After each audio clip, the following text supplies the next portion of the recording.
శారదా చంద్రమౌళీసం రత్నగర్భగణేశ్వరం శంకరంచ ఋష్యశృంగేశం తుంగాం లోకగురూన్ భజే. ఉభయ జగద్గురువుల యొక్క పాదపద్మాలకి నమస్కారం చేసుకుంటూ, అలాగే నాకు ఈ జ్యోతిష విద్యను నేర్పిన గురువర్యులు జ్యోతిష బ్రహ్మ కీర్తిశేషులు శ్రీ ఈరంకి సూర్యనారాయణమూర్తి గారు, సూర్యశ్రీ దైవజ్ఞి గారి యొక్క పాదపద్మాలకి నమస్కారం చేసుకుంటూ, ఓం శ్రీ మహాగణాధిపతే నమః, శ్రీ గురుభ్యో నమః, హరి ఓం. వీక్షకులందరికీ నమస్కారం. ఆగస్ట్ మాసమందు ఏ విధమైనటువంటి గ్రహస్థితి ఉండబోతూ ఉన్నది, అలాగే ఆగస్టు నెలలో ఉండేటువంటి కుజగ్రహ మార్పు లేదా శనేశ్వరుని యొక్క వక్రగతి ఫలితము లేదా రవిగ్రహ మార్పు ఇత్యాది ఫలితాలు ద్వాదశ రాశుల మీద ఏ విధమైనటువంటి ప్రభావాన్ని చూపించబోతూ ఉన్నాయి, లేదా ఆ నెల రోజుల పాటు ఏ విధమైనటువంటి గ్రహస్థితి వల్ల ద్వాదశ రాశుల వారు ప్రభావాన్ని పొందబోతూ ఉన్నారు అనేటువంటి విషయాన్ని చాలా క్లుప్తంగా ఈ వీడియో ద్వారా తెలుసుకునేటువంటి ప్రయత్నం చేద్దాం. ముఖ్యంగా ఈ శాస్త్ర సంబంధమైనటువంటి విషయాన్ని అతి పురాణ గ్రంథమైనటువంటి గోచార దర్శిని వంటి ఉత్కృష్టమైనటువంటి గ్రంథం ఆధారంగా పూర్తి శాస్త్ర ప్రమాణాలతోటి ఈ విషయాలన్నింటినీ కూడా చెప్పడం జరుగుతూ ఉన్నది. ముఖ్యంగా ఈ ఆగస్టు మాసంలో ఉండేటువంటి గ్రహస్థితిని గనక గమనిస్తే, ఆగస్టు 2వ తారీఖున ఉత్తరా నక్షత్రం 2వ పాదంలోకి శుక్రుని యొక్క సంచారము జరుగుతూ ఉన్నది. అనగా శుక్రుడు తన యొక్క నీచక్షేత్రమైనటువంటి కన్యలోకి ప్రవేశం చేస్తారు ఆగస్టు 2వ తారీఖు నుండి. తదుపరి మాసం అంతా కూడా ఆయన అక్కడే సంచారం చేస్తారు. అలాగే 3వ తారీఖున మృగశిర నక్షత్రం 3వ పాదంలోకి కుజుని యొక్క సంచారం జరుగుతుంది. అనగా మిథున రాశిలోకి కుజుని యొక్క సంక్రమణం జరిగి ఆ నెలంతా కూడా కుజుడు అదే రకంగా ఆయన సంక్రమణం చేస్తూ ఉంటారు. అలాగే 18వ తారీఖున సూర్యుని యొక్క మార్పు, ఇప్పటి వరకు కర్కాటక రాశిలోకి ఆయన యొక్క సంచారం సాగింది. 18వ తారీఖున కర్కాటక సంక్రమణాన్ని వదిలిపెట్టి ఆయన సింహరాశిలోకి ఆయన యొక్క సంక్రమణాన్ని ప్రారంభం చేస్తారు. అంటే 18వ తారీఖు నుండి మాసం చివరి వరకు కూడా రవి యొక్క గమనము అనేటువంటిది సింహరాశిలోనే ఉంటుంది.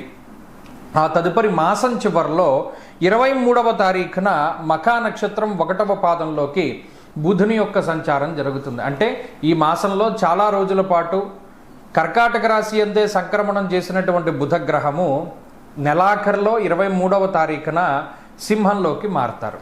అయితే ఈ మాసంలో గురుడి యొక్క స్థితిగతులన్నీ కూడా కర్కాటక రాశిలోనే ఆయన యొక్క సంక్రమణం సాగుతూ ఉన్నది కాబట్టి ఫలితాలన్నీ కూడా అక్కడి నుండి తీసుకుంటాం. అలాగే శనేశ్వరుని యొక్క స్థితి వక్రగతిలో ఉన్నది. ఆయన మీనరాశి యందు వక్రించి సంచారం చేస్తూ ఉన్నారు. ఆ ఫలితాలను దృష్టిలో పెట్టుకోవాలి. కుంభరాశి యందు రాహువు ఉన్నారు. అలాగే సింహమందు కేతుగ్రహం ఉన్నటువంటి పరిస్థితుల్లో ద్వాదశ రాశులపైన ఈ గ్రహస్థితి ఆగస్టు మాసమందు ఏ విధంగా ప్రభావాన్ని చూపించబోతూ ఉన్నది.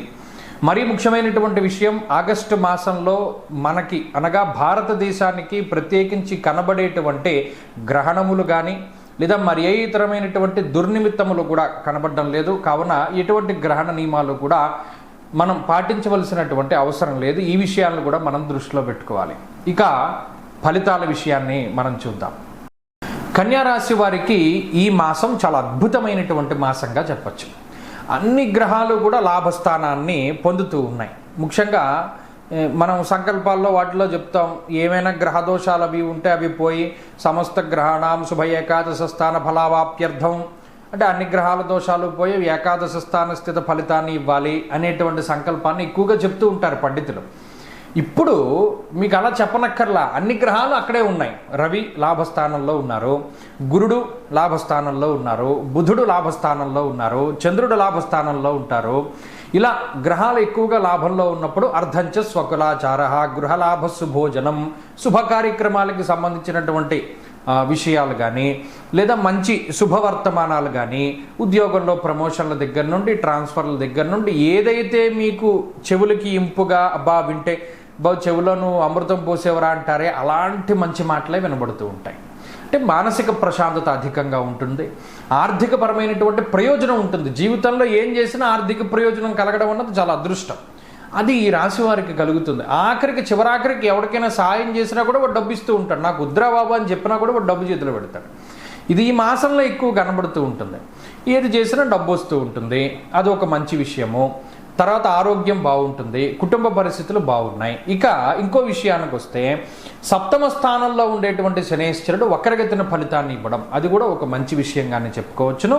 షష్ఠ స్థానమందు రాహువుతో కలిపి శనేశ్వరుడు కూడా అటు మంచి ఫలితాలని ఇస్తూ ఉన్నారు. కాబట్టి అటు ఆర్థికంగా, ఆరోగ్యపరంగా, మానసికంగా, కుటుంబ పరంగా, ఉద్యోగపరంగా, అన్నిటి పరంగా కూడా ఈ కన్యారాశి వారికి ఈ ఆగస్టు మాసంలో శుభ ఫలితాలని మనం కాంక్షించవచ్చును.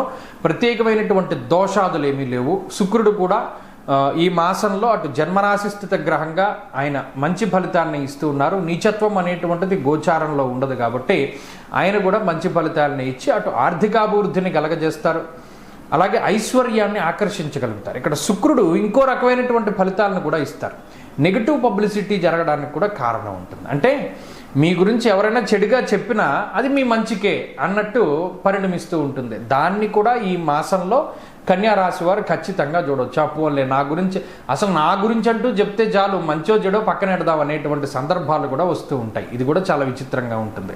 కాబట్టి కన్యారాశి వారికి ఆగస్టు మాసంలో చాలా మంచి ఫలితాలని మనం ఆశించవచ్చును. మరింత శుభ ఫలితాలని పొందడానికై ఈ మాసంలో ప్రత్యేకించి ఏకాదశి నియమాన్ని ఆచరిస్తూ ఉండడం చాలా మంచిది. అంటే ఉభయ ఏకాదశి తిథుల్లోనూ చక్కగా ఉపవాసాది దీక్షలు చేయడము, విష్ణు సహస్రనామ స్తోత్ర పారాయణ చేయడము, ఏకాదశి తిథుల్లో చక్కగా ఎవరికైనా మంచి వారికి స్వయంపాక దానం ఇవ్వడం ద్వారా కూడా మంచి ఫలితాలు సంప్రాప్తం అవుతాయి.